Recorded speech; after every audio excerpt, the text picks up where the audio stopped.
Gutted. Yeah, I stopped. Oh, right. Mine's not as heavier than that, to be honest with you. That's fine. I stopped at the series. Did you get any questions? Yeah, I only stopped at just Josh was getting that. So I chose the London riots in 2011. I'll be honest with you, when I was looking for the documentary on YouTube, I think this is something that someone else has put up, like taking it from a show, because it's not, it doesn't have any like, That's full screen down. yeah, it doesn't have any like logo, it doesn't have BBC or ITV or anything, so that's why I think that someone's just taken it from TV and put it up.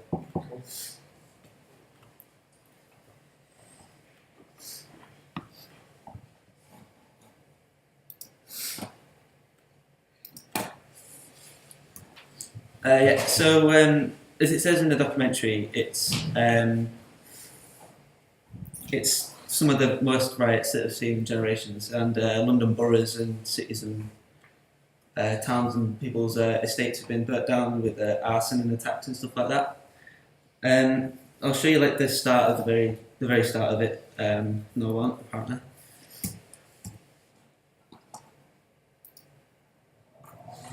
There's petrol bombs being thrown, there's bricks being thrown. They had control at that point, and I think a lot of them knew that. As we exited the car park, I was getting constantly pelted. The thing that probably scared me the most was that the side door was about to fly open and someone's going to come in and drag me up. As soon as you have someone down, this kind of cheer, and they're trying to throw quite large chunks of mason on it. I've never seen that level of hatred towards the police. So from that bit there, that you can kind of tell that it's just focused on the police. They don't ever really talk about why the riots happened in the first place. They do briefly mention that they shot Mark Dugan, which I think should have had a lot more attention because I think that was one of the biggest reasons to do with it. Mark was in a gang in Tottenham, and the police had suspicion that he had a handgun and was planning an attack on a rival gang, and they ended up shooting him down by multiple officers. I think that's like one of the main reasons as well, but I think that also because Mark's community knew that the police had suspicion, I think that led to a lot of racial tension, which is mentioned as well in the video.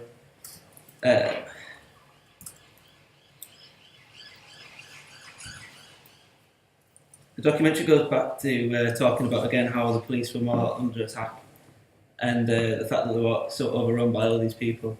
But again, they never mention why. And my theory is that the fact that because I was around the Manchester area when it was happening, they never gave any reason to why it was carrying on. They never gave any reason to why there were so little police officers as well. And I think that also had made it carry on for 4 days, 5 days, however long it was. As I said, the lack of police and the lack of answers that they got really made the community angry, and I think it was also another reason why it spread to cities like Manchester and Liverpool and things like that. All in all, I think it's more biased to the police, on purpose, because nobody really wants to see a documentary about how the rioters attacked police and burnt people's houses down and stuff like that. So I think they didn't really have a choice at the fact that they had to be biased towards the police. And yeah.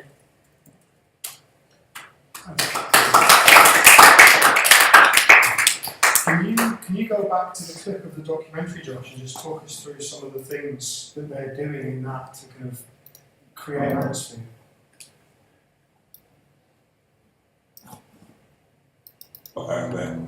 We're not. Create an atmosphere. My wife. They tried to make it seem more apocalyptic than it The actually first is. film in the series looked at what happened through the eyes of the rioters. This is the story of last summer's riots told by the police, in their own words. And when she mentions the fact that it was told by the rioters, I looked for that on YouTube and I couldn't find it anywhere. I looked on all over the internet and I couldn't find it, which I think again is helping them helping the fact that it has to be towards police. Good, right. Any questions for Josh? How would you have made it more balanced? Well, the fact that there was so many cities and places and boroughs in London that they could have gone to like talk to, not even the writers themselves, as in like people from the community, just regular people, and they just never, like throughout the whole thing, it was just police and officers and stuff. Did he speak to anyone who was actually there, or was it just police? No, it was police and the official officer, which mentioned really late on in the film that they only sent the extra 10,000 officers on the last day, which is why it ended, which people were like, well, why did you do that beforehand? Do you think they split the documentary into two parts from the two perspectives for any particular reason? I don't know. I don't know, that's probably just to get more views, isn't it? No, I'm not sure why they did that. But Well, like I said, I it's couldn't an find interesting the question writers. because how, given that from what you've shown us for this police documentary, it's very obviously kind of biased and constructed to favour the police point of view. How, I mean, let's assume, without having seen it, that the one for the rioters is also designed to sympathise towards them to some extent. How could you balance those two viewpoints in one film? I guess in that respect, it's a lot easier to simply say, this is the police story, this is the rioters' story. It does, to me, it might seem like that's actually almost trying to make a continuation of the original argument. Possibly. Well, you can't, it's like, because both of them will become complete negatives of each other. You can't really mix two negative things and cancel themselves out. But does that in turn give us a sense of what's true? Yeah, but it is, what like, the documentaries Oh, are. yeah. I read one quote where it's like in an argument there's three stories. There's one side, the other side, and the truth. Yeah. Wouldn't that be like the community sort of in the middle bit? I mean, Yeah, but the thing is, they don't rioters mention. came from the community. I mean, Yeah. this is the thing that interests me, is that I'm sure there were.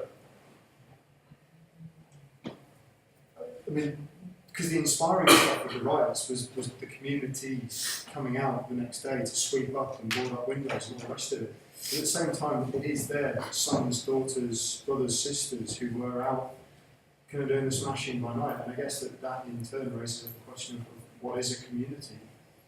I don't know. It was a really interesting time. Was that 2012? 2011. 2011. Yeah, and they never answered any of the questions like the fact that why they answered why they shot Matt Dugan, but they never answered like why they took so long to answer, why there was only so few police. And Yeah. all Did they- the police found innocent. No, I didn't have one on him. Did Yeah, they go when, into more depth on it?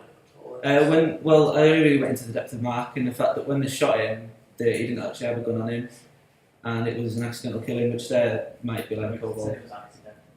yeah, they said it was an accident. yeah. Not really accidentally It shot. wasn't. It wasn't. But they never found a gun on him or anything. But yeah, it was part of a gang, so. And the issues are with things like that, things can escalate so quickly.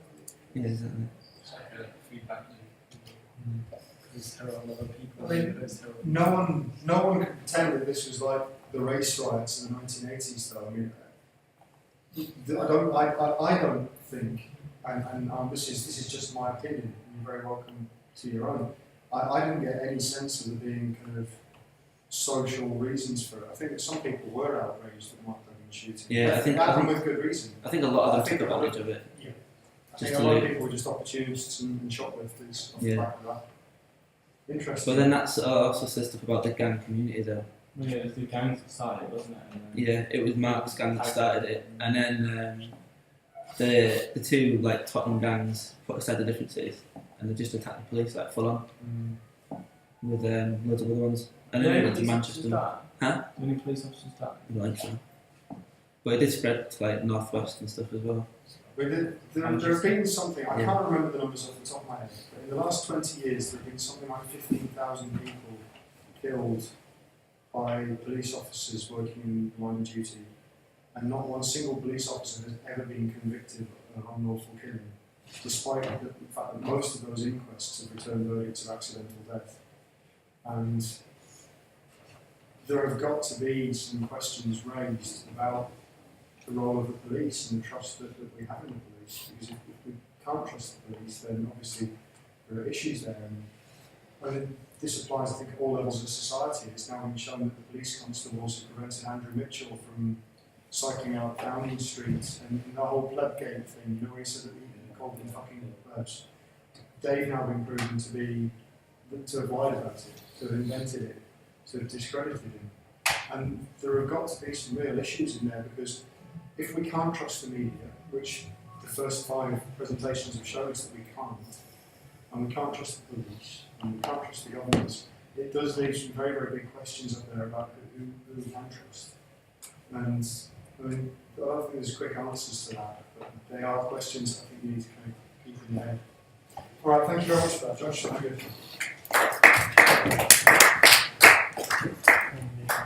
Henry P. Yeah.